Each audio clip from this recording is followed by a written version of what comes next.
Alguns minutos depois de finalizarmos o almoço, resolvemos caminhar um pouco pela areia branca e brilhante. Maria segurou minha mão e seguimos a caminhada de mãos dadas. Embora ela estivesse muito diferente, recordei-me de como costumávamos andar daquela forma quando éramos crianças, e um calor suave aqueceu meu peito. No entanto, percebi certo ciúme em Júlia, que tentou disfarçar. Após voltarmos da breve caminhada, paramos próximo ao restaurante e resolvemos tomar um banho de mar juntos. Júlia preferiu não entrar, mas eu insisti. Vamos, eu cuido de você, cochichei ao ouvido dela. Maria nos fitou e puxou a minha mão. Vem logo, Renan, disse manhosa. Pode ir com eles. Não se preocupe comigo. Fico aqui catando conchinhas, decidiu Júlia. Tem certeza? Insisti. Aproximei-me de seu ouvido novamente e continuei. Não há quase perigo aqui, você sabe. Ainda mais se eu estiver ao seu lado para protegê-la. E ela cochichou de volta. Mesmo assim, não me sinto bem. Você também sabe disso. Vá tranquilo, amigo. Fico aqui e espero vocês. Está bem. Não vamos demorar, aqueci, finalmente. Entrei no mar ainda de mãos dadas com Maria, ao lado de meus pais. Eu acabei contando a ela que Júlia não se sentia bem na água por não saber nadar. O banho foi delicioso e refrescante. Com a maré baixa, as águas formavam piscinas naturais, cristalinas e com temperatura amena. Nós quatro apreciamos bastante aquele momento. Pouco depois, retornamos ao restaurante, que já havia esvaziado bastante. Tomamos um banho de chuveiro para lavar a água salgada e voltamos a nos sentar à mesa. Júlia, você não gosta de banho de mar? Indagou Marta, envolta em seu felpudo roupão de banho. Não curto não, tia Marta. Prefiro admirá-lo. Costuma ser um de nossos programas preferidos, meu e de Renan. Sentar à beira da praia e apreciar juntos a exuberância daquele mar perfeito. Sim, amamos fazer isto. Principalmente nos finais de tarde, afirmei. Mas não vai, ao menos, tomar um banho de piscina? Indagou Rogério. Realmente, está muito calor. Não, tio. Estou bem. Daqui a pouco vou ali naquele chuveirão me refrescar um pouco. Ah, eu amei o banho de chuveiro daqui. Uma delícia, encorajou Maria. Pouco depois, Júlia pediu licença e se retirou em direção à área da piscina, onde ficava o chuveirão de banho. Chegando lá, despiu-se da saída de praia e entrou debaixo daquela água forte e refrescante apenas de biquíni. Alguns segundos depois, Maria também pediu licença e se levantou para ir ao toalete. Passou pela área da piscina e fitou Júlia tomando banho. Admirou-se de sua beleza e sentiu ainda mais despeito dela, cerrando os dentes. Após o banho, Júlia aproximou-se um pouco da enorme piscina, para secar-se ao sol. Havia apenas duas crianças tomando banho do lado oposto, o mais raso, e ainda assim usavam boias. Enquanto sentia o calor do sol secar-lhe a pele, chegou ainda mais perto, admirando aquela imensa coleção de água azul e cristalina que refletia os raios de sol. Assim como no mar, também gostaria de estar ali imersa se soubesse nadar. Decidiu que faria aulas de natação em breve. Pouco depois, Maria retornou à nossa mesa, mas Júlia estava se demorando. Então, indaguei. Maria, você viu se Júlia ainda está no chuveiro? Ela estava lá, sim, quando fui ao banheiro. Não se preocupe, meu querido, sua amiga já é bem grandinha. Deixe-a banhar-se à vontade, respondeu a jovem com tranquilidade, e começou a pentear os cabelos molhados. Porém, senti um forte aperto no peito e decidi procurar por Júlia. Vocês me dão licença. Vou ver por onde se meteu a Júlia. Toda, filho, disse Rogério. Levantei-me apreensivo e fui direto para a área da piscina. Quando lá cheguei, Júlia lutava desesperadamente pela vida, enquanto as crianças brincavam do lado oposto, alheias ao seu desespero. O restaurante estava com poucos clientes, mas mesmo assim gritei por socorro e precipitei-me piscina adentro. Porém, como qualquer pessoa inexperiente em salvamento aquático, logo eu também corria risco de vida, pois, em seu desespero, Júlia havia agarrado meu pescoço e agora nós dois nos afogávamos. Senti que morreríamos os dois ali, juntos. Um filme de minha vida passou com rapidez pela minha mente, o que costuma acontecer com muitos em situações como aquela. Porém, felizmente, eu estava errado, pois Rogério e outras pessoas haviam escutado meus gritos de socorro.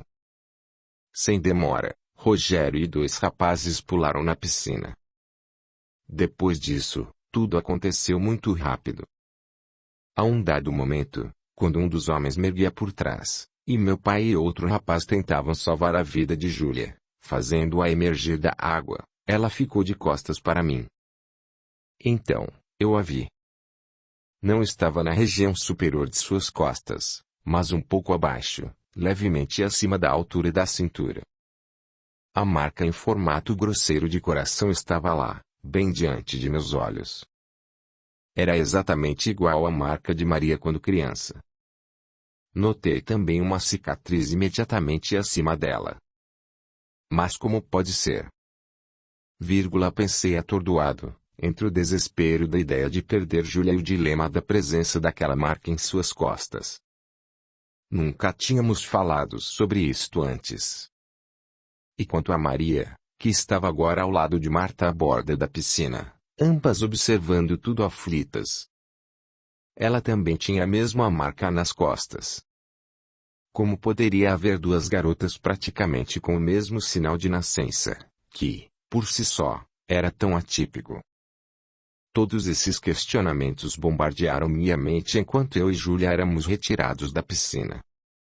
Eu, vomitando água, porém ainda consciente, ela, já desfalecida. Capítulo 26. Momentos de desespero. Júlia estava agora deitada e desacordada sobre o chão do pequeno tablado no canto esquerdo do restaurante, que era destinado aos shows de música ao vivo. Em torno dele estavam eu, Maria, Marta, Rogério, os 2 rapazes que tinham se jogado na água em nosso socorro e os demais clientes que ainda restavam no estabelecimento. Um dos rapazes antecipou-se e aproximou o rosto à boca e ao nariz de Júlia, para averiguar se ela respirava. Em seguida, encostou o ouvido sobre seu tórax. Depois, aflito, vociferou. Ela precisa urgentemente de uma respiração boca a boca com massagem cardíaca. Alguém sabe fazer?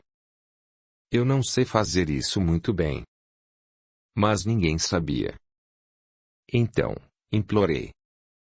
Pelo amor de Deus, moço, faça o que souber, mas salve a vida dela. Sem alternativas, o rapaz aventurou-se. Inflou o peito e soprou todo o ar dentro da boca de Júlia. Em seguida, iniciou uma série de massagens cardíacas, jogando o peso de seu corpo sobre as mãos, uma sobre a outra, comprimindo o tórax dela e soltando a cada repetição. Nesse instante, ouvi alguém sussurrar ao meu ouvido direito. Ele está fazendo errado. Virei a cabeça com rapidez para conferir quem tinha dito aquilo, mas não havia ninguém além de minha família, fitando Júlia com aflição. A voz continuou. Felizmente, ela não chegou a ter uma parada cardíaca, apenas uma parada respiratória isolada. Assuma o lugar dele, rápido. Vou orientá-lo a fazer do modo correto. Era Túlio que estava ao meu lado, o meu protetor espiritual, embora até ali eu ainda não soubesse disso. Sem perder tempo, pedi licença e assumi o lugar do rapaz. Assim, seguindo as orientações de Túlio, Executei a manobra com maestria. A princípio, inclinei o queixo de Júlia para cima, de modo a facilitar a passagem do ar pelas vias aéreas. Depois, pincei o seu nariz usando o indicador e o polegar da mão direita e iniciei a ventilação boca a boca. Inspirei profundamente e soprei todo o ar inspirado dentro da boca de minha amiga, até seu tórax expandir. Parei para visualizar o tórax voltando ao normal, o que significava que ela expirava o ar inserido e, com isso, realizava as trocas gasosas necessárias à manutenção da vida. Repeti a manobra mais 2 vezes, quando ela reagiu com uma tosse leve, mas continuou desacordada e sem respirar sozinha. Então, meu desespero e o medo de perdê-la aumentaram ainda mais. Acalme-se e continue, orientou Túlio. E eu continuei. Durante aqueles intermináveis minutos em que executava a manobra, o medo de perder Júlia aumentava a cada instante. De repente, tive uma forte sensação de que já havia passado por aquela situação antes. Então, a imagem de uma garotinha desacordada sobre uma cama, comigo ao seu lado, em prantos e temendo pela sua vida, surgiu em minha mente em uma espécie de flashback. Os medos se misturaram e pareciam ser um só. Naquele momento, não consegui compreender o que se passava comigo e fiquei ainda mais confuso. Experimentava uma vaga lembrança de nossa encarnação anterior, quando tínhamos vivido como Jeans e Dornella. Por favor, não morra. Por favor, não morra, eu dizia em pensamento, e logo falava também em voz alta. Alguns minutos se passaram, e Júlia não voltava a respirar sozinha. Continuei realizando essa função por ela, de modo artificial. Não está adiantando, exclamei em voz alta. Túlio refutou. Se você parar, ela poderá evoluir para uma parada cardiorrespiratória, o que será ainda mais sério e de difícil reversão. Continuei. Continuei mais um pouco, até que, de repente, Túlio voltou a falar. Não precisa mais continuar, Renan, ela não vai resistir. Não. Gritei. Ela vai viver, sim. Precisa ser forte agora. Ela está desencanando. Desabei a chorar copiosamente, em um pranto desesperado. Ainda esmurrei o peito de Júlia por 2 vezes, mas fui contido por Rogério, que me abraçou fortemente, amparando a minha dor. Seja forte, filho. Fizemos o que pudemos para salvá-la. Eu sabia que Júlia era muito importante para mim, mas ainda não tinha me dado conta do quanto ela já era parte de mim. Ela havia conseguido preencher o vazio que a ausência de Maria me causara durante anos. E mesmo agora, com Maria de volta, sentia que Júlia era minha verdadeira metade. E, logo quando havia descoberto isso, eu a tinha perdido. Minha Júlia tinha partido, e a dor experimentada fora exatamente igual àquela sofrida pela perda de Maria. Maria. Recordei-me da marca nas costas de Júlia e indaguei ao meu íntimo. Afinal, quem é Maria? Já não sabia mais. Também, isso já não importava mais, pois a minha Júlia já não era mais minha. De repente, senti mãos suaves tocarem o meu rosto e um burburinho aumentando de forma gradativa. Então, percebi que estava deitado sobre o tablado e me perguntei se também teria desencanado. Abri os olhos abruptamente e fui ao encontro do olhar de alívio de Rogério, que me fitava preocupado. Filho. Você está bem? Ele indagou, mas não respondi. Estava completamente atordoado. Ouvi o som de tosse e girei a cabeça para o lado. Era a Júlia que, sentada, tossia bastante e expelia água pela boca e pelas narinas, tendo Marta à frente dela, prestando-lhe assistência. Júlia, gritei, e saltei sobre ela, abraçando-a com força. Graças a Deus. Graças a Deus você está viva, exclamei aliviado. E você, meu filho, está bem? Ficamos preocupados com você também, indagou Marta, enquanto acariciava os cabelos de Júlia. Estou ótimo. Júlia continuou tossindo e vomitando água. Estava ofegante, pois os pulmões ainda funcionavam com dificuldade. Mesmo assim, também me abraçou fortemente. Graças a Deus você não se foi, meu anjo. Graças a Deus. Graças a Deus, sussurrei-lhe ao ouvido. Foi ao. Júlia murmurou. Eu a interrompi. Calma, Júlia. Não fale nada agora. Eu continuava sem entender o que estava acontecendo, mas não dei a mínima para isto. Tudo o que importava naquele instante era que a minha Júlia estava viva. Após ela serenar dos acessos de tosse, voltamos à mesa, quando Marta nos esclareceu que eu havia salvado a vida de Júlia com a manobra respiratória e desmaiado logo em seguida, devido ao esforço empregado. Eu só recordava que tinha falhado e que a minha amiga havia desencanado, mas essa parte não passara de um breve devaneio, que estaria refletindo meu medo mais íntimo. Depois dos esclarecimentos, já sentindo-se melhor, Júlia olhou em nosso entorno e indagou. Cadê ela? Onde está Maria? Nós fizemos o mesmo e percebemos que Maria havia sumido. De fato, onde nossa menina se meteu? Indagou Marta. Júlia voltou a falar. Vocês todos vão me perdoar, mas essa garota, no mínimo, tem um caráter duvidoso. Foi ela quem me empurrou na piscina. O quê? Indaguei surpreso. Eu falei para ela que você não sabia nadar. Então estou enganada, acrescentou Júlia. Ela não é apenas mau caráter, é também uma criminosa.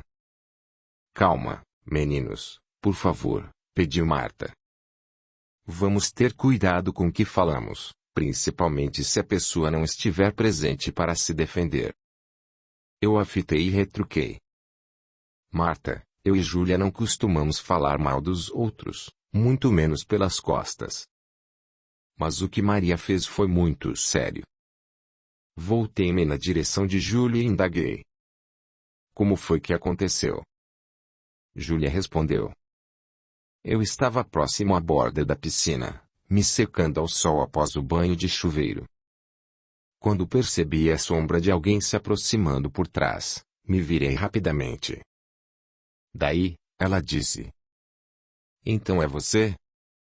Não vou permitir, e me empurrou. Não entendi o que ela quis dizer, achei apenas que era uma brincadeira de mau gosto. Mas, se o Renan está dizendo que ela sabia que não sei nadar, a coisa muda de figura. Agora tudo fazia sentido. Eu sabia o significado daquelas palavras proferidas por Maria, mas nada comentei. Acariciei os cabelos de Júlia e a segurei. Fique tranquila, Júlia. Não vou deixar que ninguém lhe faça mal. Meu filho, vocês devem estar exagerando, considerou Marta. Concordo com você, minha querida, endossou Rogério. Deve haver algum engano nessa história toda. Eu fitei os dois e considerei. Está mesmo ocorrendo um engano aqui. Voltei-me para o lado e indaguei. Júlia, você está se sentindo bem? Ela assentiu com a cabeça, e eu continuei. Então, nos dê licença só um instante. Levantei da cadeira, fitei Marta e Rogério e solicitei. Por favor, vocês podem vir comigo um instante. Será rápido. Eles se entreolharam, estranhando a situação. Mas e quanto à sua irmã, filho? Estou preocupada com ela, observou Marta. Ela deve estar bem, não se preocupem, opinei. Por favor, venham comigo um instante. Eles me acompanharam. Júlia permaneceu sentada, achando tudo aquilo muito esquisito. Um pouco à frente, com a certeza de que minha amiga não nos escutaria, eu, Marta e Rogério paramos para conversar. Eu comecei. Não me perguntem como isso é possível, mas, quando estávamos dentro da piscina tentando salvar Júlia, eu vi nas costas dela a mesma marca de nascença de Maria. Como assim, filho? Indagou Marta, surpresa. Não pode ser a mesma marca. Com certeza se trata de uma parecida, apenas. Posso afirmar que não. O contorno era exatamente igual à de Maria, com a forma grosseira de um coração. Rogério considerou. Só pode ser uma grande coincidência. Pois eu não acho, afirmei. Acho que Júlia pode ser a nossa verdadeira Maria, e não a outra que acabou de sumir. Marta refutou. Filho, sabemos que você gosta muito da Júlia, mas, desculpe, acho que está confundindo as coisas. Continuei redarguindo. Percebam que o que essa garota fez foi muito sério.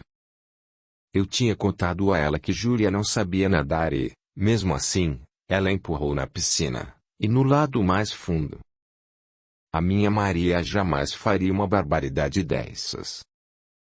Na verdade, nenhuma pessoa que eu conheça seria capaz de fazer isso. Meu querido, Marta recomeçou, de fato, a atitude de Maria foi inconsequente, mas, certamente, não deve ter passado de uma brincadeira de mau gosto de adolescente. Ela não é mais aquela criança com quem convivemos. Não sabemos o quanto a vida a transformou. Rogério prosseguiu. Concordo com sua mãe novamente, filho. E tem outro ponto nessa questão. Júlia tem uma mãe, um pai. Tem um passado completamente diferente do de nossa Maria. Eu sei de tudo isso, rebati, mas vamos analisar os fatos. Lembram o que Júlia acabou de nos contar, sobre o que a suposta Maria falou quando a encontrou de costas à borda da piscina? Então é você? Não vou permitir. E a empurrou logo em seguida. Certamente, ela viu a marca, porque Júlia estava de biquíni, e julgou que ela fosse a verdadeira Maria, por isso quis tirá-la da jogada. Foi uma atitude criminosa. Percebem? Trata-se de uma impostora perigosa. A propósito, onde ela está neste exato momento? Sumiu. E, sinceramente, acho que não vai voltar. Rogério e Marta se entreolharam, analisando a minha argumentação. Considerando o que ela falou, parece coerente, comentou Marta. Segui argumentando. Eu conheci Maria melhor do que ninguém e vocês sabem disso. Desde ontem, observava aquela garota com atenção, e em nenhum momento consegui enxergar nela a minha Maria. Mesmo que o tempo a tivesse mudado, posso afirmar que não há absolutamente nada em comum entre a personalidade dela e a da verdadeira Maria. Mesmo assim, eu estava aceitando os fatos, diante das circunstâncias, e ignorando a minha intuição. Já com relação a Júlia, vejo o oposto. Desde o primeiro dia em que a conheci, eu a achei muito parecida com Maria, não fisicamente, mas em personalidade. Ela cresceu, claro, o cabelo escureceu, o físico encorpou, mas o restante é muito igual. Júlia gosta das mesmas coisas que Maria gostava, pensa e age como ela agia. Até por química ela é apaixonada, acreditam. Além do mais, repito, se aquela garota fugiu mesmo, como eu imagino, é porque se trata de uma impostora. Rogério opinou. Tudo bem, filho. As coisas parecem mesmo fazer sentido. A garota deve ter visto o anúncio nos jornais e arquitetou um plano para nos enganar, fingindo ser a nossa filha desaparecida. Até uma tatuagem da marca de nascença ela pode ter feito para forjar a falsa identidade. Típico de uma estelionatária. Porém, ela sabia de muitas coisas sobre nós. Alguém pode ter falado tudo para ela, sugeri. Isso pode ter sido um plano entre ela e alguém que conhecia nossa família. Marta retomou a fala. Tudo bem. Vamos acreditar nessa hipótese. Mas como pode Júlia não se recordar de nada? Até o fato de ter vindo parar tão longe é compreensível. Mas e quanto a todo o resto que não bate? Será que perdeu a memória no acidente? Audiolivro realizado pelo canal Surya Chand Audiobook. É o que penso, concordei. Ela pode ter perdido a memória, como facilmente acontece todos os dias. Mas tudo bem, também posso estar enganado. Vamos fazer o seguinte. Não vamos comentar nada com Júlia agora, está bem? Vou tentar ter uma conversa sós com tia Paula. Veremos no que dará. Eles concordaram e retornamos à mesa. E aí, encontraram aquela insana? Indagou Júlia tão logo nos viu. Acho que ela não vai voltar depois do que fez, Júlia, respondi, sentando ao seu lado. Agora chegue aqui, que você ainda está precisando dos meus cuidados. Puxei a cadeira dela para bem perto e a envolvi em meus braços. Ah, seu bobo. Eu estou bem, resmungou e sorrindo, apreciando meu carinho. Enquanto nos abraçávamos, meu coração palpitava frenético, rememorando a marca nas costas dela. Tem de ser ela, insisti para mim mesmo em pensamento. Bem, acho que não temos mais clima para continuarmos aqui, considerou Rogério. Vamos embora. Não podemos ir sem Maria, refutou Marta. Concordo com Renan, querida. Acho que ela não vai voltar. E como vai se virar por aqui, em uma cidade onde não conhece nada nem ninguém? Questionou Marta. Acho que ela saberá dar um jeito, respondi. Também acho, comentou Júlia. E eu também, considerou Rogério.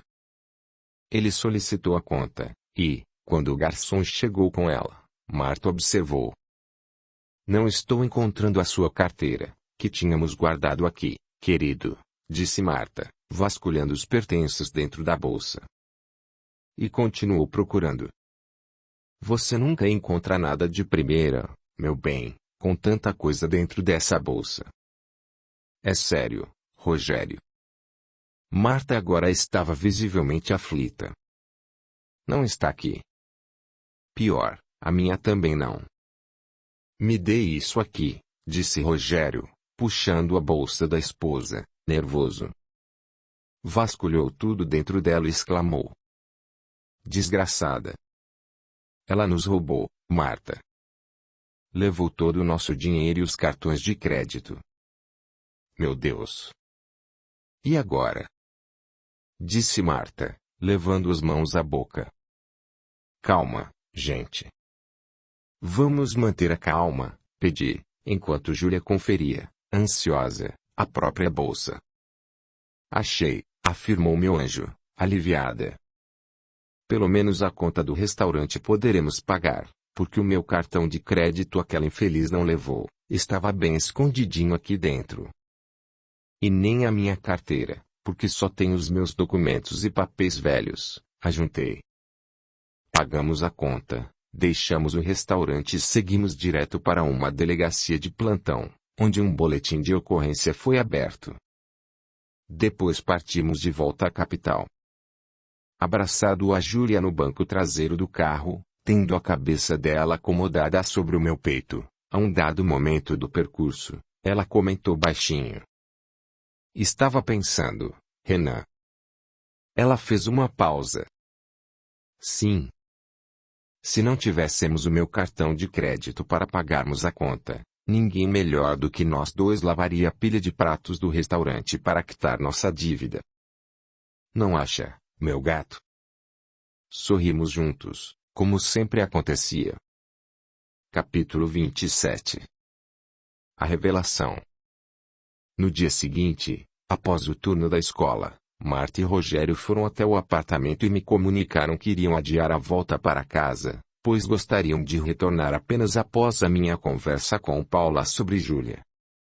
Estavam desolados com o engano em relação ao encontro de Maria, de modo que começaram a alimentar esperanças sobre a minha hipótese. A tarefa seria difícil, pois mãe e filha costumavam estar sempre juntas, e eu precisava falar a sós com Paula. Nesse sentido, precisei da ajuda de Marta e de Rogério. Combinei com os dois de convidar Júlia para irmos todos ao cinema. Marcamos de nos encontrar no apartamento às 5:30 da tarde, quando Eliane já estivesse de volta para cuidar de Everton. Paula também costumava retornar do trabalho nesse horário. Júlia chegou pontualmente e foi recebida por Marta, pois Eliane estava tomando banho e Álvaro ainda não havia chegado do trabalho. Boa tarde, minha querida, disse Marta, abraçando-a carinhosamente. Sente-se um pouco, logo sairemos. E quanto a Renan e ao tio Rogério, por onde andam? Indagou Júlia. Marta respondeu. Ah, meu bem, Renan acompanhou o Rogério até a farmácia, mas não vão demorar. Incomoda-se de aguardar um pouco. Podemos conversar enquanto esperamos. Sem problemas, tia. Será um prazer. Rogério estava escondido dentro do carro alugado, e eu me dirigi ao apartamento de Júlia. Olá, querido. O que faz aqui? Júlia acabou de sair para encontrar com vocês, comunicou Paula após abrir a porta. Eu entrei e esclareci. Tia, preciso conversar com a senhora sós. Quero dizer, sem Júlia por perto. Paula franziu o senho, um pouco apreensiva, tentando imaginar que conversa eu poderia ter com ela na ausência da filha. Claro, vamos sentar. Sentamos no sofá. Pode falar, disse Paula. Eu a preveni. Talvez não seja uma conversa fácil, tia, mas a senhora precisa ser muito verdadeira comigo. Renan, já estou ficando assustada. Fale de uma vez, por favor, querido. Então, inspirei profundamente, enchendo-me de coragem, e indaguei de forma direta e objetiva. Assim como Jane, Júlia também foi adotada. Paula sobressaltou-se. Não esperava aquela pergunta, pois todos sabiam que Júlia era filha legítima do casal. Refletiu um instante e depois respondeu. Meu querido, você sabe que não, articulou as palavras, totalmente desconfortável. Eu retruquei. Tia, não se trata de uma curiosidade qualquer. Eu preciso saber a verdade. Por favor, prometo que não contarei nada a ninguém se a senhora não quiser. E por que essa informação seria tão importante para você? Faria alguma diferença se ela tivesse sido adotada ou se fosse filha legítima? A senhora bem sabe que não. Paula me fitou em silêncio, analisando a situação, sentindo-se acuada, indecisa e insegura. Por favor, tia, insisti. Ela me olhou com fisionomia ainda mais séria e observou. Confesso que não imagino por que deseja saber isto, Renan. Suas respostas soavam como uma confissão. Ela prosseguiu, enigmática, averiguando a situação. Alguma coisa aconteceu para lhe despertar curiosidade sobre o passado de Júlia? Sim. Ontem, durante aquele infame incidente na piscina, vi nas costas dela uma marca de nascença que havia em Maria, minha irmã adotiva desaparecida. Mas nunca tinha falado sobre isso com Júlia. Paula empalideceu. Com o olhar vitrificado, balbuciou. Verdade? Sim. Bem. Ah, não sei o que dizer, Renan. Pode ser uma coincidência. Marcas de nascença são bem comuns, sabia? Desculpe, tia, mas não penso que uma marca como aquela seja vista facilmente por aí, refutei. Com a voz embargada, Paula não conseguiu dizer mais nada, caindo em um pranto sentido. Eu a abracei e a confortei, afagando-lhe os cabelos. Calma, tia. Não estou acusando a senhora de nada. Queria apenas entender. Entre soluços, ela voltou a falar. Júlia não sabe de nada, Como você bem sabe, Renan, não temos problema algum com relação à adoção. Nossa pequena Jane está aí para comprovar. Sim, eu sei. Todo mundo que conhece a sua linda família sabe disso. Mas com Júlia foi diferente. Ela fez uma pausa, se recompôs, secou as lágrimas com as mãos e recomeçou a falar. Eu e Júlio tínhamos poucos anos de casados, quando tentamos sem êxito ter um filho biológico. Não demoramos a nos decidir pela adoção. Nenhum de nós dois tinha problemas com isso. Porém, antes de iniciarmos um processo de adoção, surgiu um curso de aperfeiçoamento na área de odontologia, que Júlio fez questão de realizar. Esse curso seria no Rio de Janeiro e tinha a duração de 10 dias.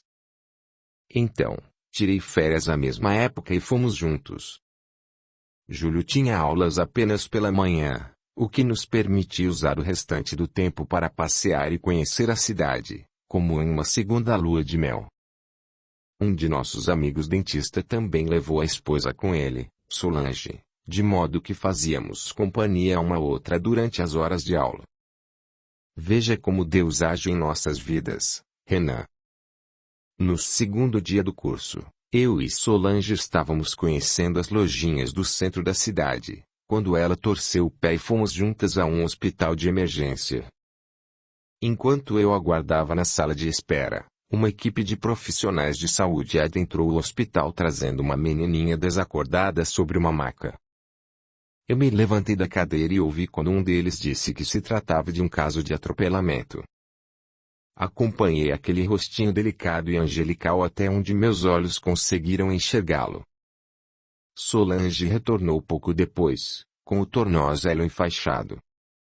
Não havia fraturado nenhum osso e ficamos felizes com isso. Tratava-se apenas de uma luxação. Vamos embora agora, amiga, disse Solange, aliviada. E continuou. Renato acabou de me ligar, eles já estão no hotel. Contei o que tinha ocorrido e pedi que avisasse Júlio. Obrigada, Solange, respondi. Vou ficar mais um pouco. Ela olhou-me surpresa e questionou. O quê? Vai ficar mais um pouco fazendo exatamente o que aqui, meu bem? Acabei de ver uma menininha que foi atropelada dando entrada no hospital. Queria saber como ela está. Entendo, amiga. Por que não pega o número do hospital, vamos embora, e depois você liga para cá para saber sobre o estado de saúde dela? Solange sugeriu. Vou fazer isso, disse, acatando a sugestão. Então, retornamos ao hotel e, de lá, liguei à tarde para o hospital, onde me informaram que a menina estava viva, porém, em coma induzido, pois a forte pancada sofrida na cabeça tinha lhe gerado um edema cerebral. Os médicos disseram que a indução do coma era um procedimento comumente realizado naqueles casos, para facilitar o tratamento e a recuperação do paciente. No mais, havia fraturado 2 costelas e um braço, e tinha um ferimento na testa e outro mais extenso nas costas. Seu rostinho ensanguentado não me saía da memória. Mesmo assim, segui minha rotina normalmente, ligando para o hospital todos os dias e orando por aquela criança. 3 dias depois, soubemos que o edema cerebral havia sido completamente revertido, e ela já estava acordada e consciente. Como sequela, havia perdido a memória e grande parte da visão de um olho, mas se recuperava muito bem e rápido. No final daquela mesma tarde, no horário de visitas, fui visitá-la e pedi que Júlio me acompanhasse. De frente para ela, sentadinhas sobre o leito, recostada em um travesseiro, nos encantamos de imediato pelo seu sorriso. Olá! Quem são vocês? Meus pais? Indagou, com um largo e lindo sorriso, assim que nos aproximamos. Éramos sua única visita. De imediato, tomamos um susto, mas logo lembramos que ela tinha perdido a memória. Como você está, pequena? Indaguei, com os olhos marejados. Algo naquela menininha frágil e indefesa me tocava a alma de forma especial.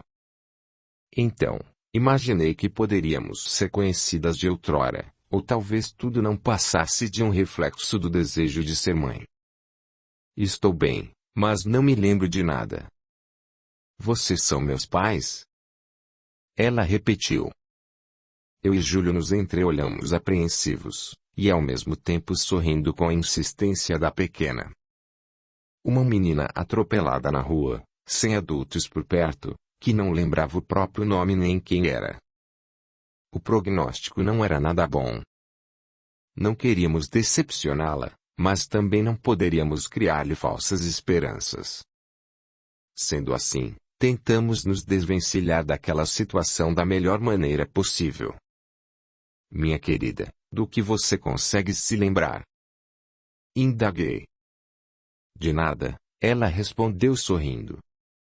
Mas não tem problema, porque a tia enfermeira disse que eu logo vou me lembrar de tudo. Eu continuei. Então, vamos combinar o seguinte.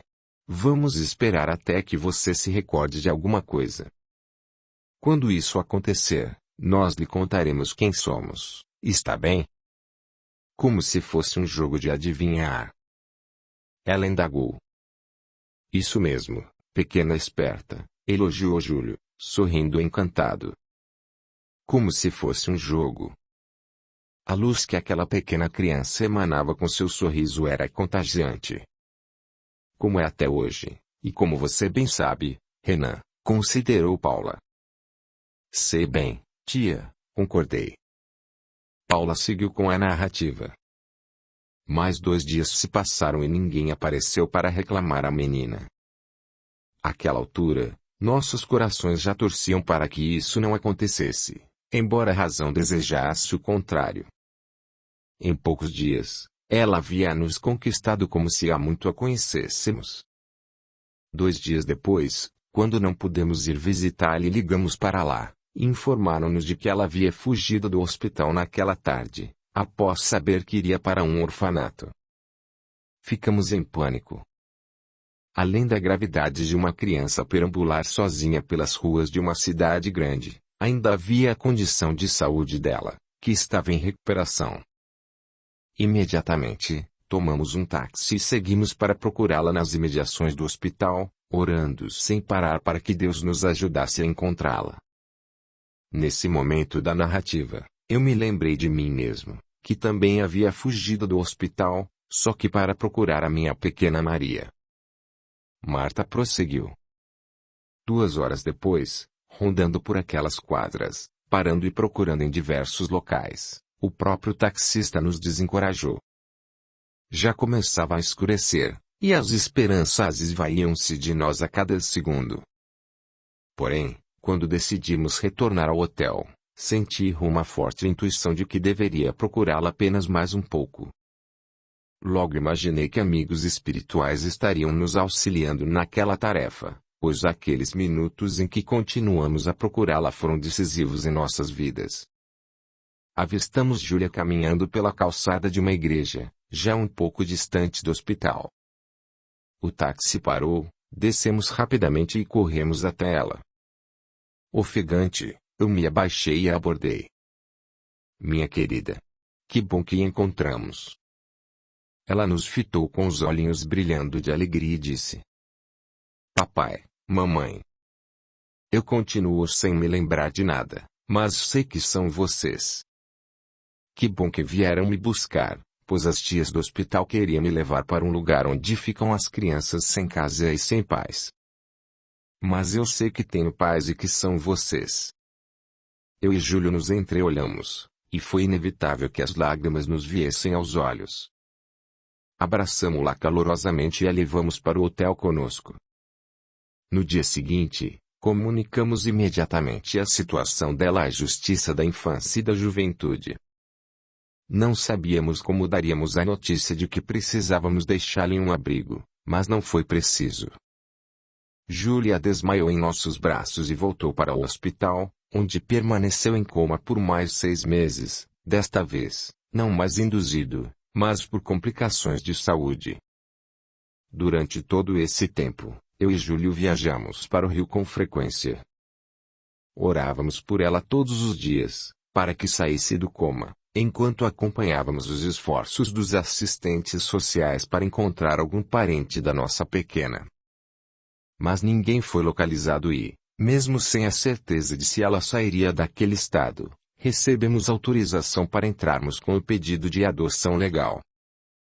A providência divina é maravilhosa. Conseguimos a adoção legal de nossa menina uma semana antes de ela, finalmente, acordar de seu longo sono. Então, eu e Júlio decidimos poupá-la da verdade até o dia em que ela se recordasse de algum fato de seu passado. Mas isso não ocorreu até hoje.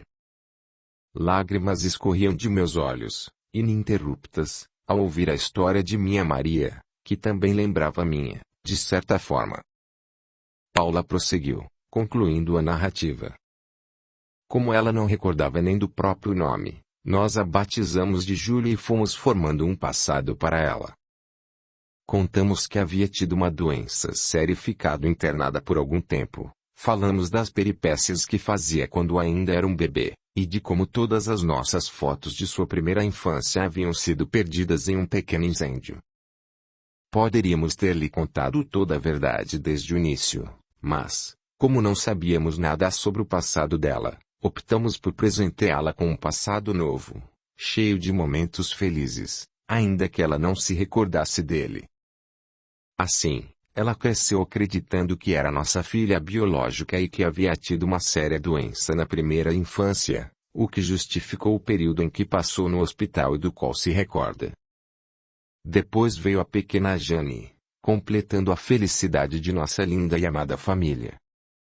E foi isso, Renan. Abraçamo-nos e choramos juntos durante alguns instantes. Quando serenamos, quis saber de apenas mais um detalhe. Tinha Paula, além do sinal de nascença de Júlia, há também uma cicatriz nas costas dela. Foi devido ao ferimento que a senhora mencionou há pouco? Sim, querido. Foi devido ao ferimento durante o acidente. Ela perdeu uma porção de pele por isso. Entendo. Eu imaginava, tia. Por isso a marca de nascença está bem mais embaixo.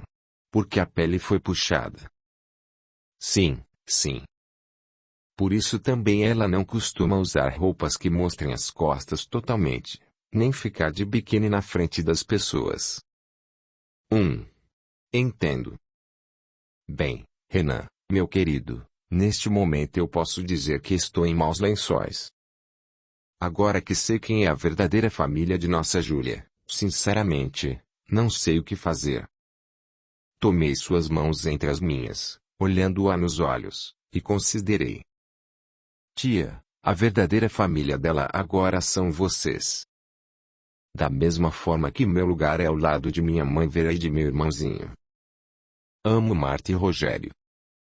Eles sempre serão os meus primeiros pais, que me acolheram, me amaram e educaram, mesmo que por pouco tempo. Mas, diferente do que eles imaginam e desejam, eu não conseguiria deixar minha mãe e meu irmão para voltar a morar com eles. Ainda não disse isso a nenhum dos dois, porque estou vendo se Deus me ajuda a resolver tudo isso de uma forma pacífica, sem sofrimento para ninguém. Eu entendo, Renan. Mas, mesmo que Júlia não queira nos deixar, assim como você não pretende deixar sua atual família, ainda assim, está chegando a hora de todo esse segredo ser revelado. Mesmo conhecendo bem a minha filha, confesso que não sei como ela vai reagir a tudo isso. A propósito, Marta e Rogério já sabem sobre ela. Desculpe, tia, mas eu plantei essa ideia na cabeça deles quando vi a marca de nascença dela. Pois é. É disto que estou falando. Não há mais como fugir. Tudo precisa ser esclarecido. Além do mais, se a situação chegou até aqui, se a vida nos reuniu desta forma, da maneira mais improvável possível, é porque, com certeza, está exigindo algo de nós. Está exigindo que tudo seja esclarecido, porque é chegado o momento, mesmo que Marta e Rogério recorram à justiça pela guarda de vocês. Eles podem fazer isso? Indaguei assustado. Sim, meu querido. Eles podem. Bem, agora preciso procurar um advogado. Minha sensação é de que o mundo está caindo sobre minhas costas. Mas preciso ser forte e enfrentar tudo com fé em Deus. Isso mesmo. Sei que vamos resolver toda essa história da melhor maneira possível, com a ajuda de Deus. Vamos, sim, Paula afirmou, já mais animada. Mas e quanto a Marta e Rogério, tia, o que faço? Conto a eles sobre a nossa conversa. Não podemos mais esconder isso deles, Renan. Por gentileza, faça isto, sim. Conte-lhes tudo, com a minha autorização. Mas peço que nenhum de vocês fale nada ainda para a Júlia. Essa conversa deverá ser apenas entre mim, Júlio e ela. Agradeço o favor, querido. Neste instante, Júlio chegou, e eu o cumprimentei. Em seguida, nos despedimos e retornei ao apartamento de meu pai, onde me juntei a Júlia, Marta e Rogério, e fomos ao cinema. Capítulo 28. Banquete de comemoração. Eu havia passado quase todo o filme pensando em Júlia e na revelação de Paula sobre ela. Finalmente, a minha hipótese havia sido confirmada e eu não estava cabendo em mim de tanta felicidade. Meu coração estava em festa, desta vez, de uma forma plena. Após retornarmos do cinema e Júlia voltar à casa dela, foi com emoção que Marta e Rogério receberam a notícia de que ela era mesmo a nossa Maria. De início, eles relutaram em não falar nada para ela, mas logo acabaram cedendo aos meus apelos. 2 dias se passaram, e Paula ainda não havia conversado com Júlia. Mesmo assim, Marta e Rogério precisavam retornar para Niterói, pois muitos já estavam longe do pequeno João. Porém, antes de partirem, deixaram claro que pretendiam nos levar de volta para morarmos com eles. Contudo, a razão e a fé em Deus me permitiram manter-me sereno, acreditando que Ele faz tudo certo. Senti a forte intuição de que deveria haver uma solução pacífica para aquela situação. Já em Niterói, Marta e Rogério receberam a visita do detetive, que confirmou a farsa da garota que havia se passado por Maria. Em uma investigação realizada nesse sentido, descobriu que tudo havia sido um plano entre um antigo jardineiro do casal, que, por inveja e rancor, aproveitara a oportunidade para armar tudo com uma sobrinha, ambos estelionatários. Marta confidenciou a Sandra tudo o que havia ocorrido durante a viagem a João Pessoa e as novidades recém-informadas pelo detetive, deixando a secretária embasbacada com o relato. Por fim, contou-lhe sobre os planos que tinha em mente. Mas, Dona Marta, a senhora acha mesmo que esses meninos vão querer voltar a morar aqui depois de tanto tempo vivendo com essas novas famílias? Questionou Sandra, servindo um café à patroa na cozinha. Marta argumentou. Sei que eles devem, realmente, estar completamente adaptados às novas famílias, Sandra, mas são nossos filhos. São nossos meninos queridos, por quem nos apaixonamos naquele orfanato, tendo sedimentado esse amor durante os meses que conviveram no seio de nossa família. Foi sonhando com esse momento que passamos os últimos 10 anos de nossas vidas e não podemos abrir mão disso agora. Quando voltarem para cá, vão sentir saudades das atuais famílias, eu sei, mas isso passará rápido. Além do mais, poderão visitá-los nas férias. E também há os recursos tecnológicos. Internet, celular e computador com câmeras. Ora, eles poderão se ver e se falar com frequência. E se eles ficarem zangados com a senhora e com o Dr. Rogério por obrigá-los a voltar a viver aqui contra a vontade deles? Bobagem, Sandra. A zanga passará rápido. Está decidido. Hoje mesmo acionaremos nossos advogados. Queremos nossos filhos de volta, por bem ou com a ajuda da justiça. Temos esse direito.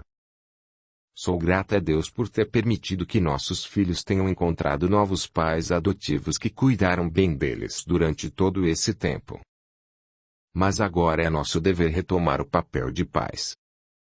Eles ainda são quase crianças. Logo estarão adaptados novamente conosco, como aconteceu da primeira vez. Sandra fitou em silêncio, calculando se deveria ou não contar-lhe o que ia em seu pensamento. Por fim, decidiu falar. Dona Marta, eu estava pensando. Antes de os senhores procurarem um advogado e começarem essa guerra judicial, que pode ser muito desgastante e até trazer consequências ruins para todos, por que a senhora não me acompanha amanhã até o centro espírita? Sandra não sabia, mas Neuza havia lhe inspirado a sugestão, pois, ao lado de Túlio, ela continuava trabalhando ativamente em nosso benefício e, em decorrência, no de nossos círculos familiares. Marta fitou a secretária com surpresa e indagou. E no que você acha que uma visita ao centro poderia nos ajudar, Sandra? Ah, não sei bem, Dona Marta. Quem sabe uma das administradoras de lá nos dá um bom conselho e... Desculpe, querida, mas não haverá conselho que nos demova da ideia de tentar reaver nossos filhos. Entendo. Mesmo assim, a senhora poderia me acompanhar apenas para assistir uma palestra que haverá depois de amanhã à noite, sobre o amor no seio familiar. Dizem que é maravilhosa.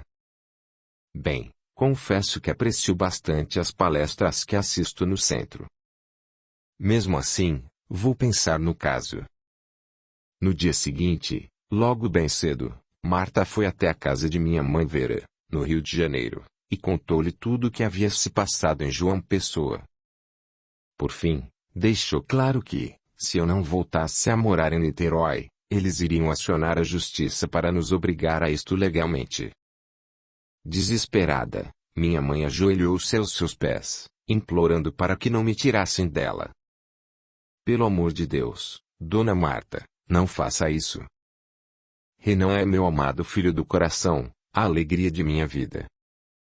Estamos apenas aguardando até que meu esposo arrume um novo emprego em São Paulo, que já está quase conseguindo, para nos mudar para lá e meu filho poder voltar para casa. Sentimos muito a sua dor, Vera, respondeu Marta, mas já sofremos demais a ausência dele. Não mudaremos de ideia, desculpe. Mas não se preocupe, permitiremos que vocês se vejam e se falem com frequência. Ela se despediu e se retirou, deixando minha mãe aos prantos. Ao chegar a casa, ligou também para o celular de Paula e teve a mesma conversa com ela, deixando-a igualmente destruída. 2 dias depois, no apartamento de meu pai, tive uma surpresa boa tão logo acordei, a caminho da cozinha para preparar o café da manhã. Havia um verdadeiro banquete posto à mesa, e, de pé ao lado dela, Eliane e meu pai me sorriam. Bom dia, filho, cumprimentou-me meu pai, visivelmente feliz. Eliane fez o mesmo.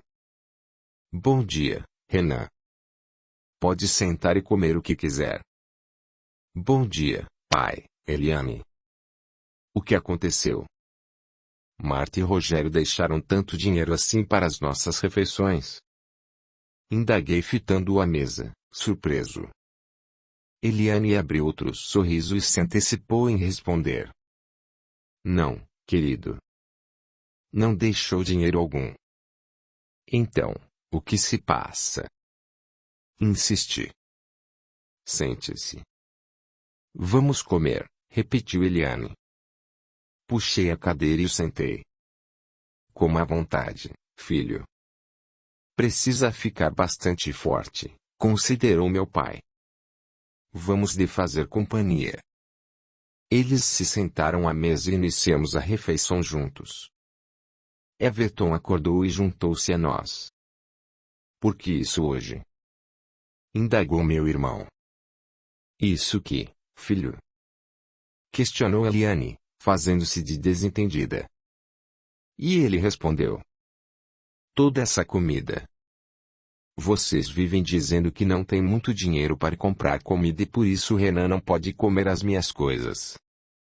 Hoje é um dia diferente, meu filho, justificou meu pai. Estamos em festa. E aniversário de quem? Perguntou Everton. Eliane sorriu e afagou-lhe os cabelos, dizendo: Não é aniversário de ninguém, meu bem. Mas estamos comemorando o primeiro passo para a continuidade da vida. Não entendi, resmungou meu irmão. Meu pai esclareceu-lhe. É que hoje, meu querido, estamos comemorando o fato de termos encontrado um doador para você. O médico nos ligou logo bem cedo, muito satisfeito, para nos comunicar a ótima notícia. Que maravilha, pai, exclamei, contente, e desarrumei os cabelos de meu irmão. Já sabe que não gosto disso, ele me repreendeu. Desculpe, irmão. É que fiquei muito feliz com a notícia. Tudo bem, ele relevou. Eu retomei a fala. Sendo assim, este banquete tem uma ótima razão de ser. E viva a vida. Viva, meu filho. Viva, repetiu Eliane. Dei uma mordida em um biscoito e indaguei. Mas de onde é doador? Meu pai e Eliane se entreolharam. Ela gesticulou-lhe, como que lhe ordenando a esclarecer minha pergunta. Assim, meu pai respondeu. Filho, como você sabe, o médico de seu irmão havia nos orientado a pedir o auxílio de todas as pessoas que estivessem dispostas a nos ajudar a salvar a vida de seu irmão. Por isso, levamos você ao hospital semana passada. Sim, pai, eu sei. Para fazer os testes de compatibilidade. Isso mesmo.